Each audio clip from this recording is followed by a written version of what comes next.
Sekaligus berdua. Hah? Sekaligus. Oke. Sekaligus nanti ini Tumpat ini jawabannya kiri kanan aja ya. Ya. Sekaligus.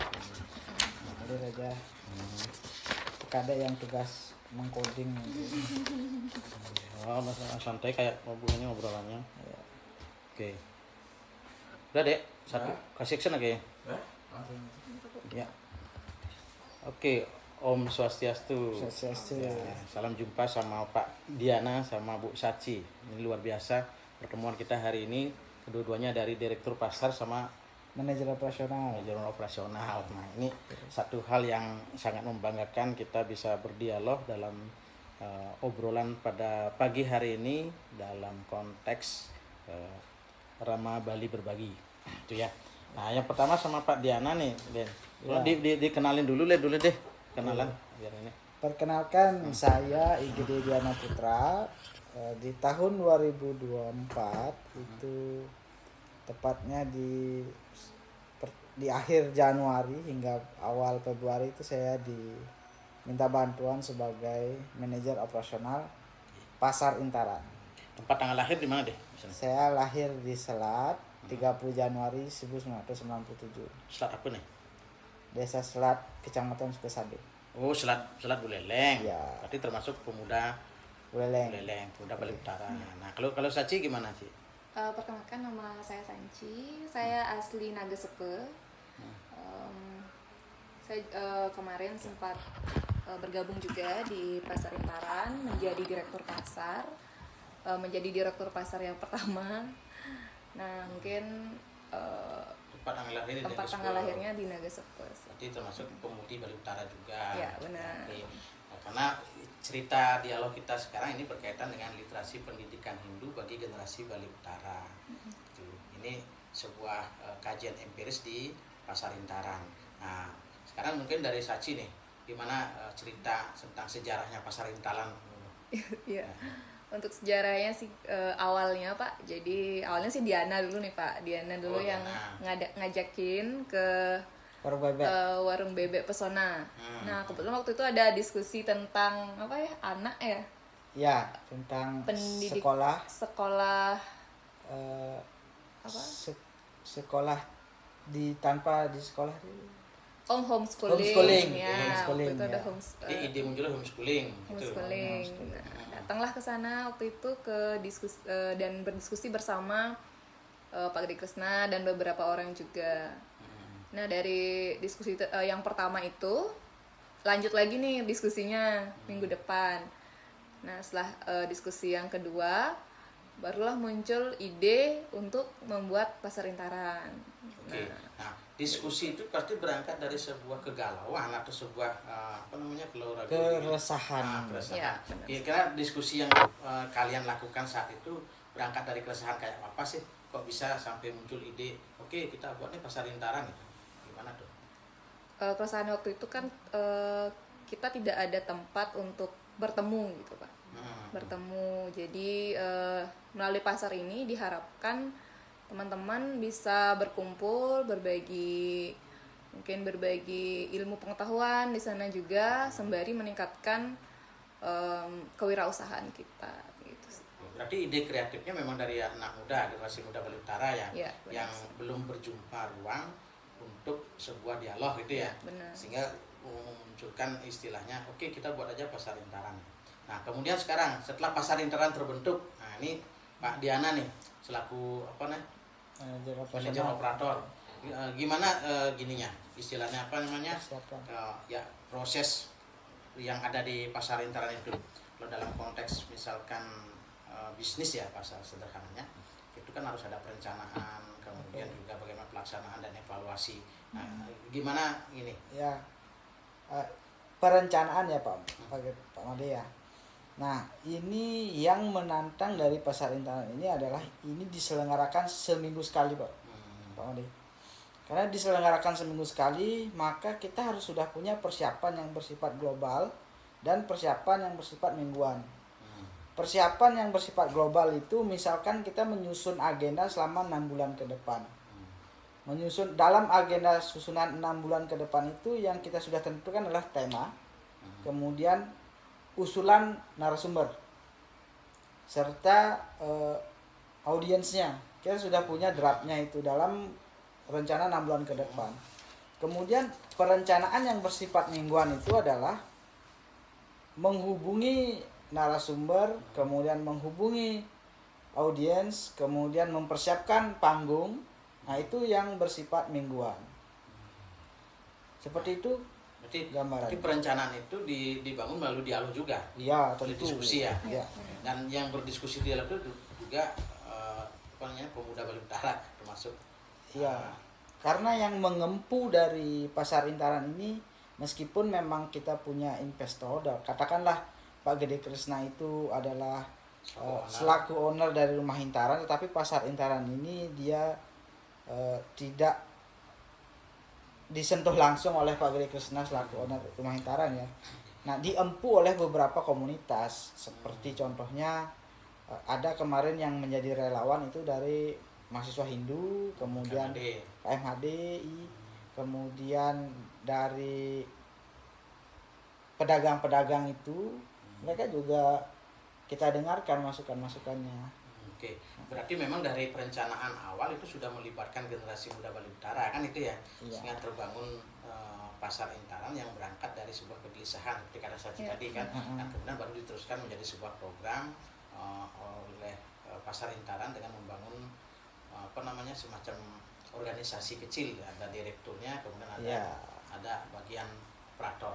Nah, kemudian berkaitan dengan tema-tema dialog, yaitu tema-tema yang dialog yang menjadi keresahan anak muda, sehingga muncul tadi dikatakan tuh nyari narasumber dan sebagainya. Ini dasar penentuan kriteria tema, kemudian juga mencari narasumber yang sesuai, itu gimana ceritanya, Dok? Nah, itu kan bagian dari rencana besar. Rencana besar itu kita diskusikan dengan anggota pengempu dari pasar Intaran ini ya. Jadi susunan itu kita diskusikan. Saya selaku yang manajer operasionalnya mengusulkan membagi nih, sudah dibagi. Jadi bulan 1 itu membahas tentang kebutuhan mendasar apa ekonomi. Bulan 2 lanjut itu membahas tentang pariwisata. Bulan 3 tentang kesehatan. Itu misalkan Pak Made ya. Nah, di bulan 1 itu menyangkut soal ekonomi itu sudah kita tentukan per minggunya apa. Minggu pertama itu obrolan pasar, minggu kedua itu workshop, minggu ketiga itu hiburan, tapi masih menyangkut soal pariwisata, ekonomi gitu. Itu sudah kita bagi itu.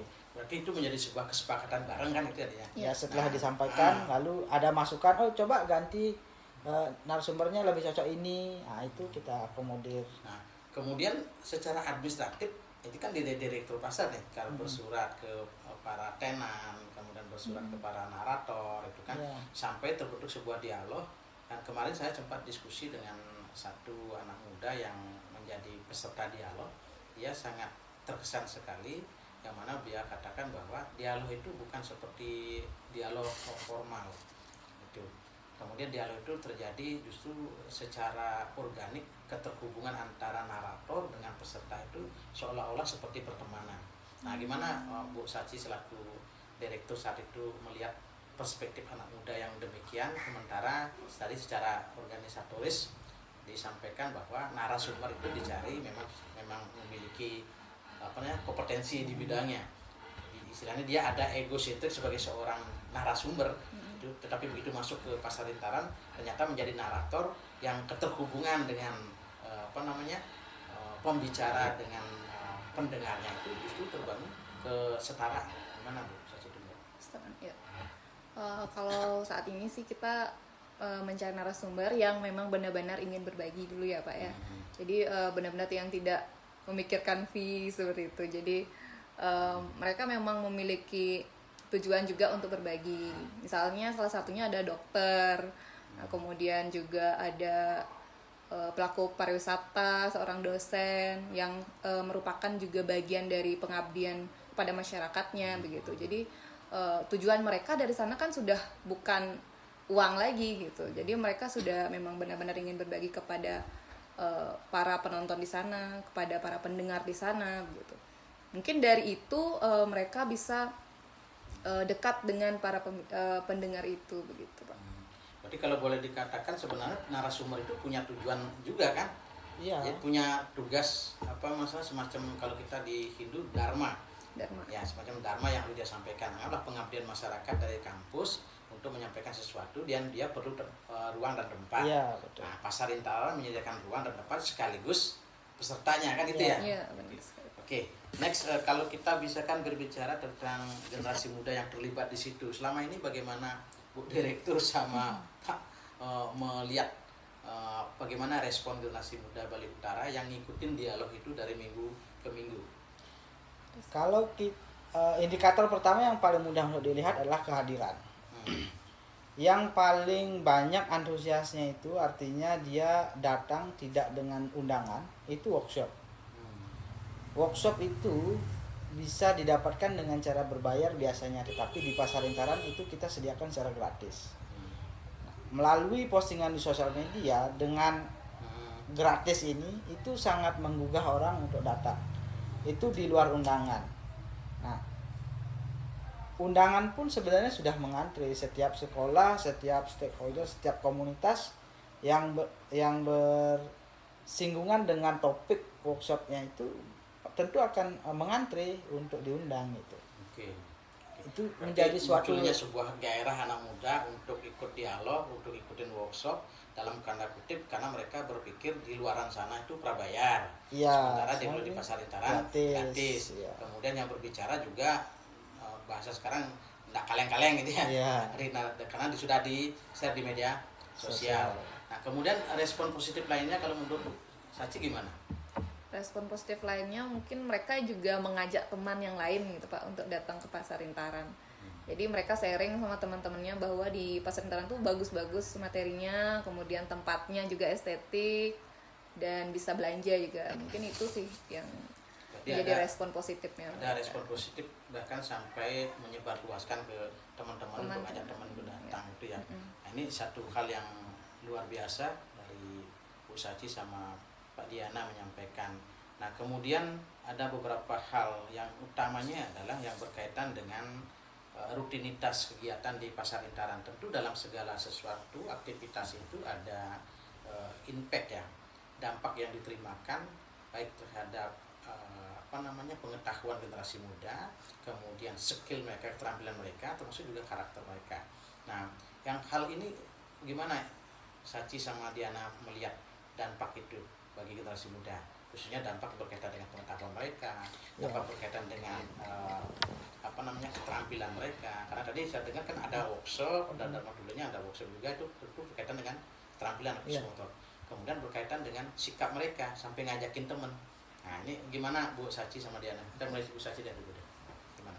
Kalau dari impactnya sendiri mereka sudah mampu untuk mempelajari apa yang mereka dapat di Pasar Intaran. Misalnya seperti kemarin ada workshop membuat wine.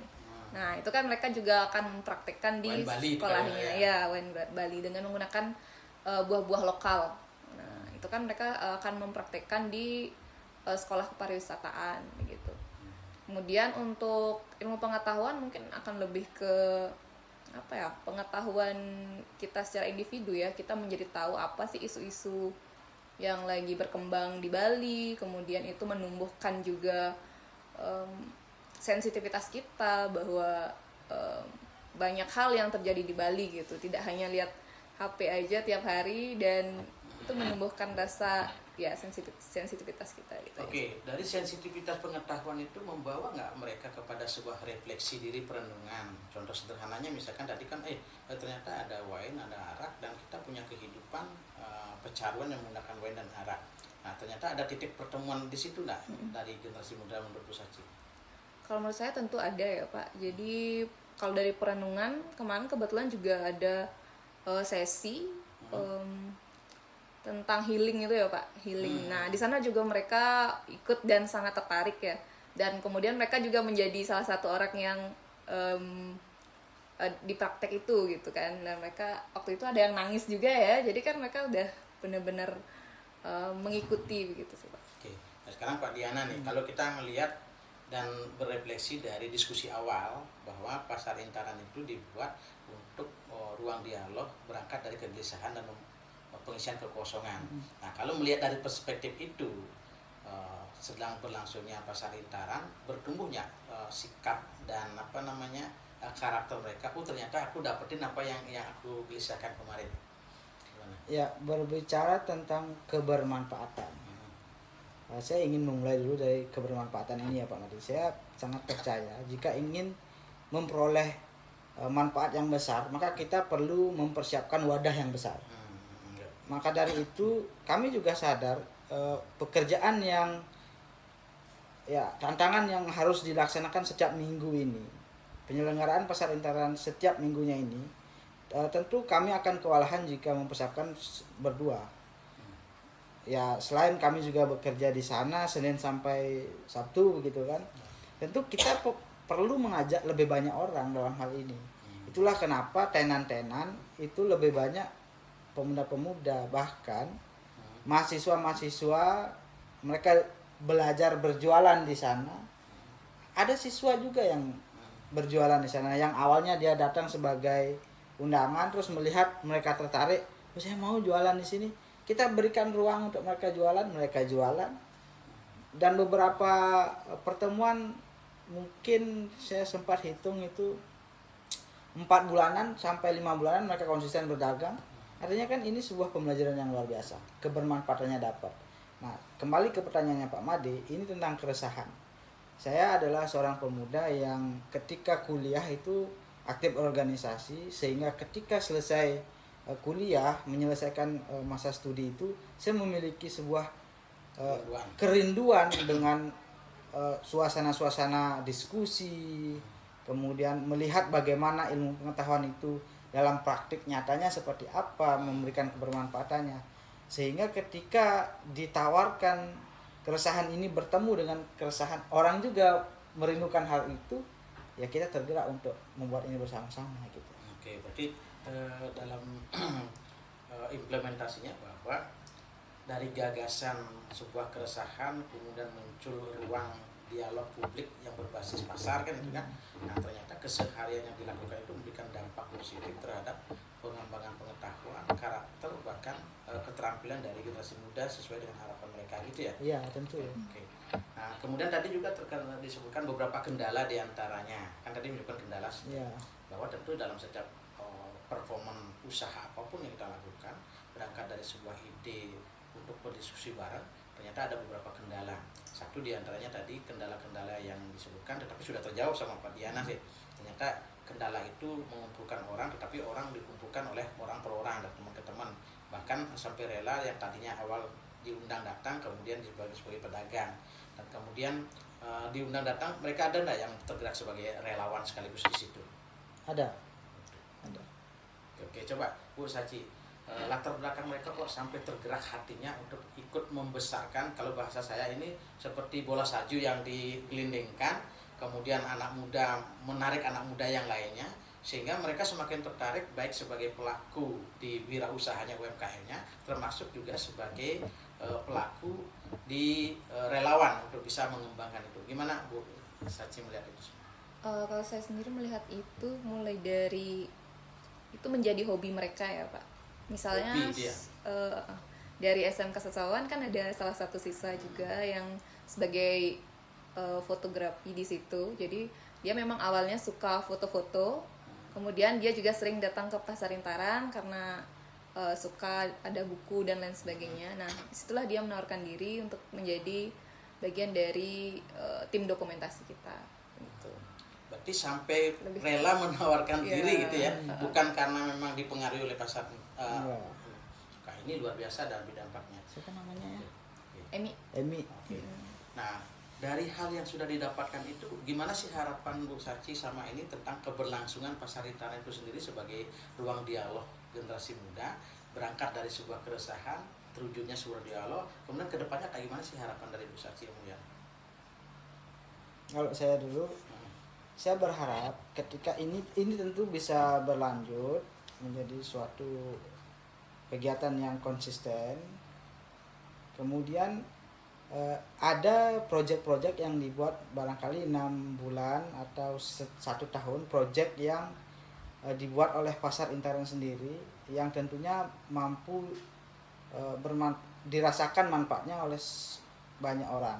Contoh ya, project ini, pasar intern ini dilakukan di Desa Bengkale. Kemudian dia membuat project yang manfaatnya bisa dirasakan sampai Groga ataupun Tejokulu. Nah, ini yang saya rasa ruang yang belum tersentuh. Karena ya berbasis pasar, dia kan ada lokus, ada tempat yang tuju. Nah, tentu ada keterbatasan jarak yang dirasakan kan gitu. Nah, selain membawa ini ke ruang-ruang digital seperti podcast ataupun seperti kemarin direkam khusus itu di penyelenggaraan pasar intern pertama, membahas tentang bagaimana pasar dalam sudut lontar oleh Pak Sugilanus, itu yang pertama. Kemudian yang ke sekian lagi itu didokumentasikan, kemudian itu diupload di ruang sosial media. Selain cara-cara seperti itu, saya kira membutuhkan juga project 6 bulan atau 1 tahun penyelenggaraan yang memberikan dampak. Oke, berarti menurut Pak Diana kebertahanan atau keberlanjutan pasar intern justru harus dalam tanda kutip memberikan dampak yang lebih luas lagi, ya, lebih luas lagi, bahkan bisa memiliki dampak tidak saja benefit tetapi dampak sosial masyarakat, bahkan bisa dari Temok ke Logak, ya. Dampaknya ke seluruh pemuda Bali Utara ya, gitu ya. Ya. Misal kita bikin pilot pasar intaran di Groga misalkan, karena dia kan di Groga juga punya pemuda yang aktif. Ide baru membentuk replika kan? Iya, kan di Groga juga punya pemuda yang aktif, punya peluang UMKM juga, potensi UMKM juga. Ya, oke. Nah, itu harapan dari Pak Diana selaku operator supaya kedepannya pasar intern tidak hanya di Bengkale tetapi bisa direplika di tempat lain. Kemudian Bu Sachi ada kesan terakhir nggak berkaitan dengan harapan Bu Sachi selaku direktur pasar terkait dengan terjawabnya keresahan generasi muda yang tadi diawali dengan diskusi-diskusi kecil kemudian sampai mewujudkan satu bentuk pasar dan dirasakan dampaknya oleh mereka, kemudian sampai mereka mengajak sebuah bukan mengajak lagi membentuk ide kreatif mereka untuk ikut bergabung secara secara mandiri sebagai relawan. Nah, harapan kedepannya Bu Sachi sebagai bentuk closing ke depan gimana? Harapan kedepannya sih semoga pasar intaran semakin ramai lagi, semakin banyak orang yang tertarik untuk ke pasar intaran, baik itu berbelanja maupun mencari ilmu dan bertemu juga dengan orang-orang yang mungkin akan bisa diajak bekerja sama ke depannya. Gitu sih, Pak. Terima kasih Bu Sachi dari Direktur Pasar Intaran sama Pak Diana selaku manajer operasional. Nah, itu beberapa hal obrolan kita pada pagi hari ini berkaitan dengan berangkat dari sebuah keresahan ide kreatif generasi muda Bali Utara yang notabene-nya tidak mendapatkan ruang untuk berdiskusi dan dialog, kemudian terbentuknya pasar intaran sebagai ruang diskusi dan dialog, kemudian menjadi ruang-ruang yang berdampak secara benefit juga secara sosial. Jadi setidaknya ada dampak pengetahuan, kemudian dampak karakter dan dampak yang lebih intens lagi khususnya dalam keterampilan generasi muda. Oke, kita akhiri pertemuan kita dan kita akan jumpa pada dialog berikutnya. Salam Rama Bali, Rastamade, berbagi literasi. Om Shanti Shanti Shanti. Oke, luar biasa. Tanpa ada ini bro, mudah-mudahan terekam. Saya kesana. Lah mau itu baterainya. Biasanya dia pakai clip on. Hah? Harus baterai. Yang mana? Oh. Beli ya di baru, kayak studio di atas. Ya. Coba. Yang pocket-pocketnya bisa dari sini mulai. Karena ide itu harus dinarasikan. Kalau nggak dinarasikan nggak ketemu. Nanti bisa hilang. Dan setelah dinarasikan sekarang media harus menjawab. 5-10 tahun mendatang narasi itu akan berubah. Karena saya jujur semalam ya, istilah empu ada nggak di India? Empu, benar. Empu. Besi ada. Masih ada. Bujangga tuh. Hujan. Kayaknya enggak.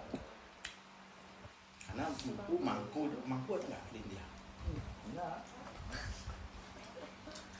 Karena semalam saya merenungnya gitu pada saat meditasi jam 12 itu lah. Mungkin ada. Mungkin ada, Pak. Mulai kepikir begini.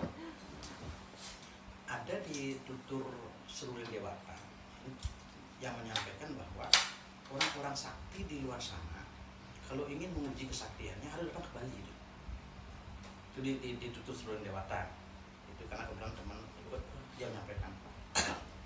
Karena setelah saya renungkan, yang datang pertama mengajarkan ajaran Hindu ke Bali Resi Agastya. Resi ya. Kan Resi. Agastya itu Resi. Di India itu Resi ya. Sehingga dia ada urutan-urutan Resi sampai Maharaja. Sampai istilahnya Raja Resi. Kemudian sampai Resi Waskita. Itu kan disebut ada urutan-urutan resinya. Sedangkan di Bali yang ketah itu kan bukan resinya, pemangku kan itu kan. Kemudian empu. Kalau melihat dari kata empu dan mangku, empu itu kan berarti menjaga, mangku itu juga memangku. Antara menjaga dan melihara kan hampir mirip. Empu lebih posisinya lebih tinggi dalam struktur spiritualitas. Mangku berbasis pada wilayah pengemponan, sedangkan mangkunya empunya lebih luas mangkunya. Nah, kemudian kalau melihat dari situ kisah Resi Tolangkir dengan Resi Agastya itu, kalau dari Resi kemudian mengeluarkan sebuah pelajaran tadi seperti yang itu. Nah, di Gunung Tolangkir itu kan posisinya gunung itu dua, ada bagian hijaunya, ada bagian gersangnya. Satu-satunya gunung di dunia dia memiliki dua area. Sementara ajaran yang ketah di India itu kan ajaran Dewa Buddha, dua bineka itu, Dewa Buddha. Kemudian dari Dewa Buddha itu muncullah ajaran Dewa, ajaran Ditya. Di Bali cerita Dewa dan Ditya itu dibangun. Aditya punya anak berkuasa di Gunung Tolangkir, kan Dewa Indra dan kawan-kawan. Dan ternyata kalau dilihat, kalau Dewa Indra, Dewa Waruna, Dewa itu kan semua dewa-dewa semesta, ya kan? Semua monster. Sebenarnya kalau dilihat dari keturunan Detya, raksasa itu berkuasanya di dalam Balingkang di Batur. Itu berarti Maya Denawa, kemudian Raja Bali kan semua keturunannya ke sana, Perdetya. Sementara dalam Sita di Maya Denawa, para Asura dikalahkan oleh para Asura. Berarti konsep kepemangkuan ilmu yang diajarkan bahkan sampai sekarang Tata Bantung yang dituliskan oleh Sangkul Putih, Mangku Sangkul Putih kan Mangku. Itu. Kalau Sangkul Putih itu berarti kan daerahnya Iswara, kan. Mangku Sangkul Ireng kan daerahnya utara. Itu. Nah, ada nggak gunung yang misalkan di luar Bali, khususnya di India, yang memiliki posisi seperti Gunung Batu, Gunung Agung, yang sebagian besar, sebagian hijau. Kemudian dari situ muncul konsep Uttarayana dan Sinayana. Kalau udah di Bali kan istilahnya matahari hubungan yang ke timur nih, istilahnya sasi ketebel, sasi keluar. Kan aku tadi sasi ketebel, sasi keluar. Saat matahari menuju ke utara, disebut Uttarayana. Saat matahari menuju ke selatan, Dakshinayana. Nah, sementara ajaran Uttarayana dan Dakshinayana justru terungkap kembali di Bhisma Parwa. Saat Bhisma mati kan, itu. Padahal India tidak terlihat peristiwa. Nah, ya kan? Kok bisa muncul ajaran ini matahari sedang bergerak ke sana? Karena dia bukan ikat peristiwa. Kalau Bali jelas alurnya ikat peristiwa. Kemudian lagi sekarang begitu. Secara eksplisit itu tertulis di Susastra India. Coba baca Dakshinayana, Uttarayana itu kan memang dari ajaran yang dikeluarkan di Bhisma Parwa pada saat Bhisma memilih jalur kematian kan. Makanya dia mengatakan bahwa kalau mau mati carilah Uttarayana. Kalau Uttarayana berarti kan ajaran Wisnu. Nah sementara kalau di Bali kan yang paling kental kita dengan ajarannya kan ajaran Buddha duluan datang katanya. Bukan bukan Siwastik datang duluan. Buddha datang duluan berarti kan Waisnawa. Makanya berkaitan dengan budaya agraris. Dan semua dewa-dewa dari keturunan Waisnawa itu kan Indra, hujan, kemudian Bayu, angin, kemudian Waruna, laut. Ini kan semua dewa-dewa yang berkaitan dengan agraris. Dewa-dewa keturunannya. Sementara berkaitan dengan para raksasa itu daerah kering. Itu kan para Detya itu. Ritual-ritual itu, dan ini lahir dari pertapaan kan. Nah, kemudian Siwa yang ini rajanya para dewa pada Danawa kan Siwa itu kan tidak punya pakaian, kemudian di gunung bertapa kan itu keringnya. Kemudian kalau dibawa lagi ke Raga di Bali ada istilahnya upacara nyingkuk kan. Kalau untuk dewa kan muternya ke kanan nih, mulu daksina kan, sedangkan kalau Buddha kan ke kiri. Nah kalau muter ke kanan muter ke kiri itu kan sama seperti pemutaran kiri Mandara, ya kan? Kepala naga, kalau di India nggak ada cerita naga, kalau kita kan naga Wasuki, naga apa kan itu ceritanya. Kepala naga dipegang oleh Detya, oleh raksasa, dia muternya ke kiri, kan artinya muter gunungnya tidak ngebor gini, nah itu kan putar kanan putar kiri itu, begini putarannya. Pada saat misalkan ditarik ke kiri oleh kepala naga, Pak Asura megangnya di sana, jadi kelompok Detya. Kemudian pada saat muter ke kanan dipegang oleh para dewa Asura, sehingga gunung itu berbelah dua, dalam artian yang satu daerah Uttarayana, yang satu Dakshinayana, yang satu kering, yang satu tandus, satu kering, satu subur. Nah, gunung yang ada di Indonesia satu-satunya gunung yang memiliki gambaran seperti itu ya Gunung Agung. Yang sebagai tandus. Itu.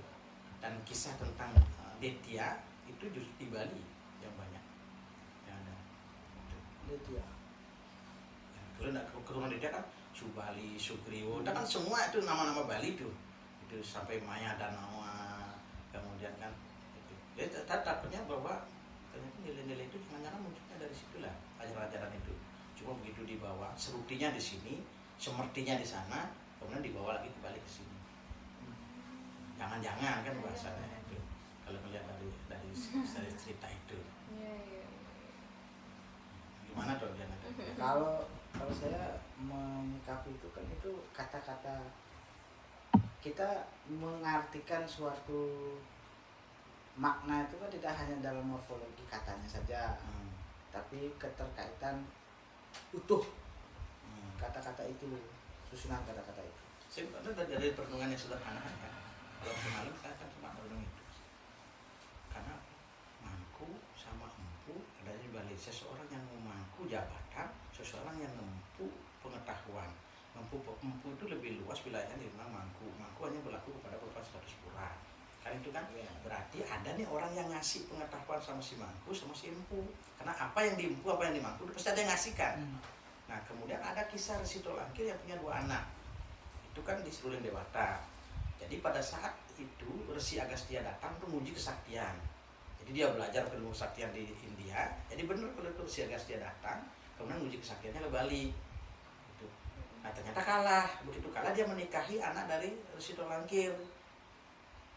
Ya, berarti di Bali yang pertama kali ada kan konsep Waisnawa, Buddha.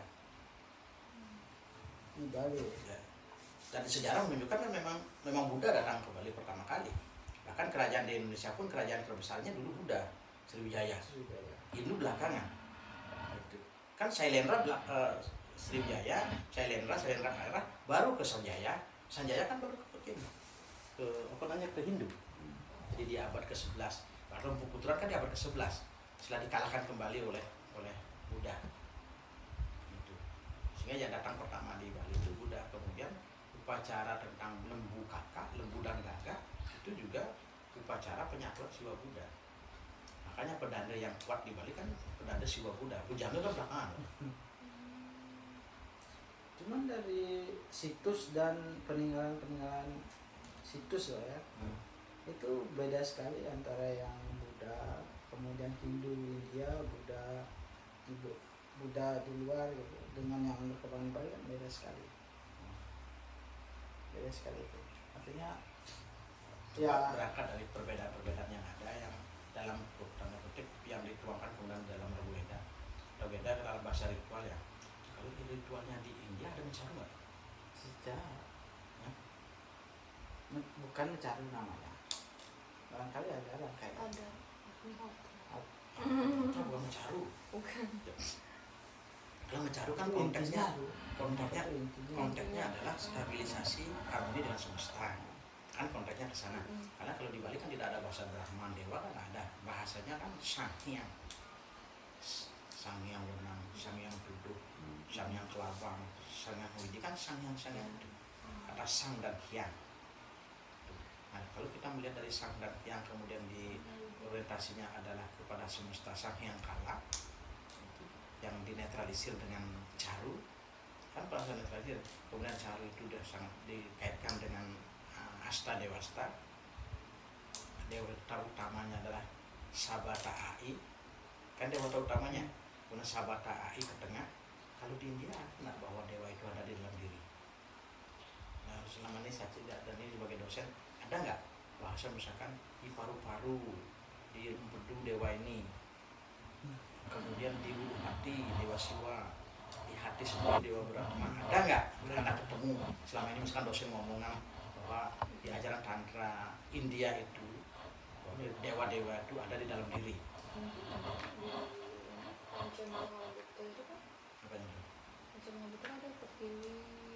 Pertiwi apa Bayu Teja Akasa. Nah, yang maksudnya kan gini, Dewa di DWK Sastra Maya gitu. Istilahnya kadang-kadang kalau Balian itu dia lebih percaya kepada Sastra Maya. Dan saya kalau merujuk ke sana, ternyata kan orang lebih percaya kepada srawana, pendengaran batinnya. Makin kan muncul lagi. Maka misalkan siapa yang dokter itu Pak Mustike kalau dia menyampaikan narasinya, ini ilmu pengetahuan yang dihalirkan lewat saya. Berarti Pak Mustike itu melalui pendengaran batin yang menyampaikan. Kemudian ada lagi di satu Balian sekarang menyampaikan bahwa ini saya dengarkan seperti ini loh, seperti ini. Berarti bahasanya kan dari srawana, dari pendengaran. Nah, karena mereka yakin tantranya apa, yakin Tuhan ada di dalam diri. Jadi pendengaran batin itu adalah sang guru sejati. Itu bahasa yang apakah dia ada nggak kalau Tuhan di dalam diri itu, yang dalam kurikulum dia memang mengajarkan bahwa Tuhan ada di mana, Atman bermahagia ada. Tetapi wujud simbolisasi seperti kita bahwa misalkan di paru-paru dewa ini, khusus dewa ini itu, karena konsep lagi dicaru kan itu Sabata Isa Timur, Ba Selatan, Nah ini, kemudian Barat, kemudian A di Utara, di tengah-tengah I aku. Jadi Sabata Ai, arti Sabata A aku. Tetapi begitu berkaitan dengan antara timur dengan barat muncul Na. Antara barat dengan selatan menurut nama. Antara barat dengan utara muncul Si. Antara utara dengan timur muncul Wa. Nama Si Wa Ya. Ya itu kan Yu, berarti semesta itu muncul dari antara Sabadai. Kan ibaratnya adalah nama Siwaya muncul dari bayangan Sabadai karena ada antara. Kalau begitu ada bahasanya bahwa dunia ini adalah cerminan dirimu. Berarti kan nama Siwaya itu kan cerminan dari Sabadai. Sabadai ingin ku ketengah, nama Siwaya ingin ku ketengah. Dan bahasa Hidu Ketengah itu kemudian dihubungkan dengan mitologi Hindu yang berkaitan dengan pemutar Giri Mandala. Kemudian pemutar Giri Mandala kalau dikontekskan dengan Naga Basuki itu konteksnya ke Gunung Bangkit. Yang Pak khawatirkan dari ajaran yang muncul itu lebih banyak fokus kepada titik senit yang notabene Bali sebagai sentrum. coba ditemukan dengan dosen-dosen dan diskusikan di sana ya. Ya siapa tahu kalau ada misalkan ajaran khusus Bali apa sih, karena semuanya anonim. Boman ya nggak ada anonim, nggak ada ajaran khusus Bali ya. Ya itu sumber-sumbernya gitu ya. Oke. Titik apa namanya? Apa tadi Pak bilang? Titik kosmik itu. Ya kan kita punya istilahnya apa, dua besar ya kan, kemudian pembagian dulu berdasarkan hasil Iswaria ya, dia hasil Jadi tengahnya itu adalah Besaki gitu ya. ya. Di sana ada dadu. Besaki kan juga titik sentral, panca dadu. Ya kan dadu yang ke-5, sementara kalau di utaranya besi. Tapi yang berkuasa di Bali lebih banyak pengaruh Wisnu Wesnawa. Konsep Besaki itu juga ada di Jogja. Jogja tuh dari hulu di Gunung Merapi, kemudian hilirnya itu di pantai, tengah-tengahnya itu adalah tugu keraton, lapangan itu. Kayak lurus Candi Borobudur di kiri, kemudian Candi Prambanan di kanan. Kalau hulu tengah Tebet mereka maka tidak seperti Bali. Kalau Bali hulu tengah Tebet kan jadi enak jauh, nak diambil kepalanya masih biasa, karena Bali kan itu hulu tengah Tebet kita. Kemudian konsep hulu tengah Tebet yang menjadi banyak karena harus menggunakan 9. Kemudian cerita karena yang diterjemahkan menjadi Trimandala di tempat kita tinggal. Kemudian Trimandala itu dibagi menjadi Sangkerta. Sangkerta itu 9, pembagiannya 9. Contohnya misalkan kita radu ngelah tanah 1 haro, 1/9-nya itu parahyangan, 5/9 itu perumahan, dan 3/9-nya itu bertempur. Tapi di implementasi praktek tidak dilakukan karena kehilangan narasi. Coba kalau misalkan Pak Dulunan Nawang pasti rumahnya baru itu 1/9-nya adalah parahyangan, kemudian 5/9-nya pawongan, 3/9-nya perumahan. Sehingga kita untuk membangun tebu, membangun tempat pembuangan sampah, bukanlah petani satu. Tapi kalau di luar dari situ, dan tidak boleh kita membangun rumah yang notabene sekaligus jadi pagar. Kalau ngikutin itu, dan cara berpikir di rumah langsung ke pagar kan, kemudian kalau mengikuti konsep Trimandala dengan sangat berbeda, tidak bisa. Rumah di Bali harus berdasarkan itu, sehingga membangun keterhubungan harmoni dengan parahyangan, kata parahyangan itu kahiyang, karena kita mengenal konsep sanghyang. Nah kan itu ya, itu. Makanya Pak lagi menantang saya BTN tuh. Saya minta mahuli kan. Benar. Bahasa gini, kalau menggunakannya konsepnya adalah sudah sangat betul, hulu dengan Tebet mengandung konsep asli Swaria. Contoh misalnya hari ini Pak Umar Pak Emang Kangin, maka hulu Pak ada Kangin, gitu kan. Nah begitu hulu ke Kangin, bukan Kajak Kangin ya, karena Kajak Kangin tempat suci orang Bali itu, berorientasi pada matahari dan gunung. Kalau hulunya Kangin, berarti kan dewanya Iswara, berarti dewanya Iswara, berarti atribut dewa Iswara yang mungkin di surinya suri dewa Iswara. Tapi kalau Umaraga mau hulu ke Laut, kan dewanya Wisnu.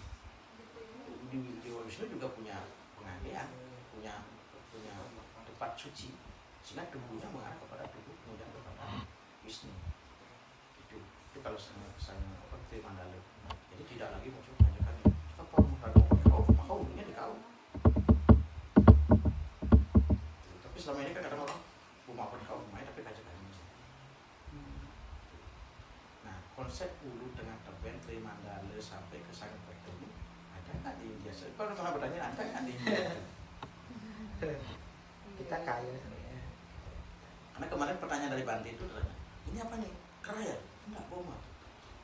Lu cuma takut apa itu boma? Sampai saya nanya ke guru saya, nah, saya juga nggak ngerti boma. Pasti boma, baru hari semalam mencari boma takar. Ini bisa boma takar. Kenapa? Siapa sih hubungannya kok bisa dipakai angkul-angkul di pulut-pulut? Gitu kan? Apa rumah boleh namakan boma? Nah selama ini nggak ada sih memakan boma. Masa boma di rumah itu loh. Islam yang ada, tapi yang kebanyakan angkul-angkul di pulu, dan angkul-angkul di pulu pun dipasang di pada Jabut Tengah menuju Jeruan, di tempat pengukatan itu kan, dipasang angkul-angkul itu. Kenapa kepala Boma ditaruh di sana? Kan masih misteri. Mana deh? Ini. Mana? Mana? Jujur. Udah gini obrolannya. Gimana kita makannya? Saya balik tadi. Hah? Mau